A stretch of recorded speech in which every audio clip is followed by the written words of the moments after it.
What's up everyone, Coach MccDann here. Today's workout is intended to focus on the disadvantage state for characters from the Zoner archetype, where we cover strategies on how Zoners' mechanics can help secure them back in a safe place in neutral. So with that being said, let's lock in and get started. For our warm-up, we're going to focus on our decision making in disadvantage. Head into training mode, select Final Destination as your stage. Select any CPU fighter at whatever difficulty level you feel comfortable with, and finally, set the player damage to 80%. Scale moves on, and set the CPU behavior to the second option. And what we're going to focus on is cycling through all of your recovery options periodically for 10 minutes. Try and make good use out of your Zoner character's abilities and find opportunities to fake out approaches or recoveries to earn your place back on stage.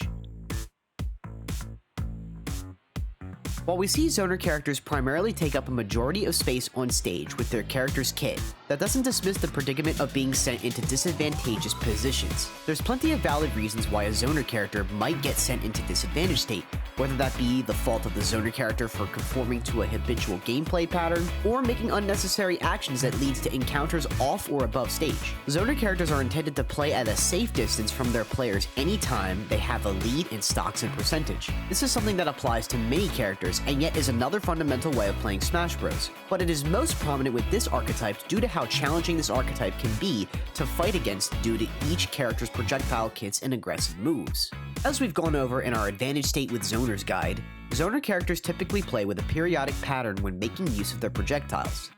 And while this concept is ultimately very challenging to play against as it relies on exceptional reaction time and intentional focus on that specific character, it's ultimately going to land you in the hot seat for players who have learned better than to not expect these options. The same can also be said about recovering from disadvantage with these characters as well. Recovering in a particular fashion with any character can prove to be a disservice to what Zoner characters are capable of, that being spontaneous. Many different tools like Samus down special or Zelda up special create more dynamic movement that can outsmart your opponents when they intend on punishing a linear recovery. So, for this next exercise, let's dive back into training mode. Select Final Destination, and instead of fighting a particular opponent, observe what practical options your Zoner character has that can create a unique situation for recovering from ledge. Cycle through your basic ledge options your character can recover with in your head, but primarily look out for moves that stall your character in the air, teleport, or even make good out of shield actions upon rolling in. While Zoner characters have plenty of ways to see themselves out of a disadvantage state, it's always good practice to not overthink how many different ways you could try to trip up your opponent, but instead, focus on something you can punish your opponents on yourself, like how a habitual jump from ledge can be punished by a Samus charge shot. While focusing on these little options that your opponents make, take note of if they adapt to getting punished for these types of interactions. Obviously, if nothing changes, you know you're onto something that you can take advantage of going further into a match or set. Okay, with all that said and done, let's put what we've learned to the test.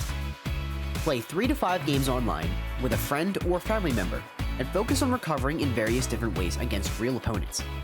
This will allow you to open your mind to how opponents react to certain situations, while also focusing on how they react under pressure. This is Coach MccDann. Hope you've enjoyed this lesson, and until next time,